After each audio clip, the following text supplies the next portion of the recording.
جاتے اور میں موجوں کو سناتا تو ان کی طغیانی رک جاتی. پتہ نہیں تم کس مخلوق کس چیز سے بنے ہو, کس خمیر سے بنے ہو. تمہارے سینوں میں دل نہیں ہے, پتھر ہیں, اور پتھر سے بھی زیادہ کوئی سخت ہے. اشد قسوة من الحجارہ, پتھر بھی اللہ کی ہیبت سے لرزتا ہے اور کانپتا ہے. پر تم کون سے انسان ہو, کیسے سینوں میں دل لیے پھرتے ہو کہ 5 دفعہ اتنا بڑا بادشاہ تمہیں پکارے, حی علی الصلاۃ, حی علی الصلاۃ. ایک تھانے دار پکارے گلستان کالونی کا کہ تمہارا سمن ہے آ جاؤ, تو سر پہ پاؤں رکھ کے بھاگے. ڈی سی پکارے تو کام چھوڑ کے بھاگے. اور تمہارا زمین آسمان کا بادشاہ تمہیں دن میں 5 دفعہ پکارے اور کانوں پہ جوں نہ رینگے, اور 8ویں دن مسجد کو آ رہے ہوں. کیا 8ویں دن کھانا کھایا ہے؟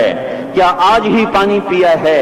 کیا آج ہی چائے پی ہے؟ یہ ایسی جفا اپنے آپ سے کرتے, شیطان سے کرتے, ملک و مال سے کرتے, اپنی دکانوں سے کرتے. یہ بے وفائی اللہ سے کیوں کی ہوئی ہے؟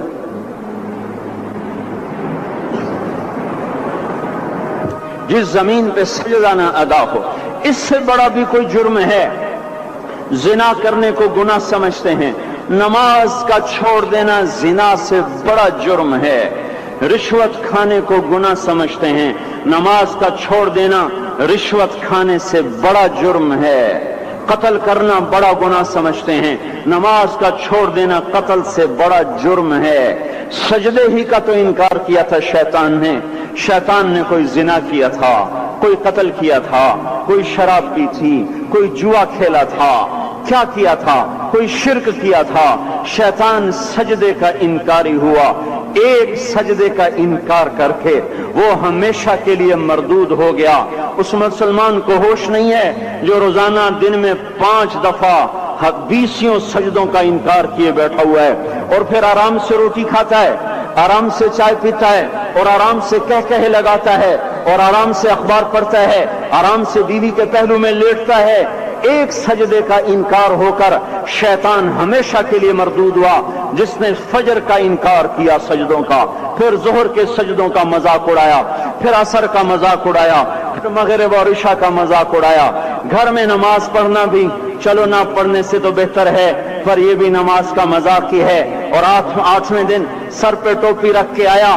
8 دن جس نے اتنے سجدوں کا انکار کیا وہ اس بات سے نہیں ڈرتا کہ کہیں اللہ اسے مردود نہ کر دے. تو کیا ہوگا اس دن جب جن بچوں کی خاطر یا جس نفس کی خاطر اللہ کے بغاوت کی کہ اٹھا نہیں جاتا, آیا نہیں جاتا, گرمی بڑی ہے, سردی بڑی ہے, اندھیرا بہت ہے. کیا قبر کے اندھیرے یاد نہیں ہیں؟ کیا قبر کی گرمی یاد نہیں ہے؟ کیا جہنم کی آگ بھول گئے؟ کیا جہنم کے عذاب بھول گئے؟ کیا جنت کی نعمتیں بھول گئے؟ وہ اللہ کا کلام بھول گئے, وہ اللہ کا دیدار بھول گئے, وہ اللہ سے ملاقات بھول گئے, وہ محبوب خدا کی محفل بھول گئے. یہ کیسا اسلام ہے؟ یہ کیسے پتھر دل ہیں جو کمانے میں تو ایسے مست ہوئے کہ ہوش نہیں, اور جب اللہ بلائے تو ایسے غافل ہو جائیں, نہ بوڑھے پر جوریں گے, نہ جوان کو ہوش آئے, نہ کسی عورت کو ہوش آئے, نہ کسی مرد کو ہوش آئے, نہ بازار بند ہوں. ارے میرے بھائیو, حکومت سے پیسہ بچانے کے لیے ہڑتالیں کی, 20 دن بازار نہ کھولے. نماز کے لیے اگر دکانیں بند کرتے تو آج اللہ تعالیٰ آپ کو ہر ظالم سے باہر نکال دیتا. کوئی ظالم نہ آپ کے مال پہ ہاتھ ڈالتا, نہ آپ کی عزت و آبرو پہ ہاتھ ڈالتا. دن دہاڑے ڈاکے پڑے, کیوں پڑے؟ کہ ہم باغی ہو گئے, ہم نے اللہ سے بغاوت کر دی. کیا جمعے کے دن صرف اللہ بلاتا ہے؟ یہ جمعے میں اتنے کیوں آتے ہیں اور باقی دنوں میں کیوں نہیں آتے؟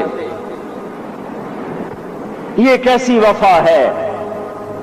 اور ایسا وفاؤں والا اللہ کہ زمین بولے اے اللہ اجازت دے میں گلستان کالونی کو نگل جاؤں, سمندر بولیں مولا اجازت دے ہم چڑھ جائیں, فرشتے بولیں اے اللہ اجازت دے ہمیں ہلاک کر دیں. اور جس کے سجدے کا انکار ہوا پڑا, جس کا 8 بازاروں میں جس کی شریعت کا مذاق اڑایا جا رہا, وہ جس کوئی غیرت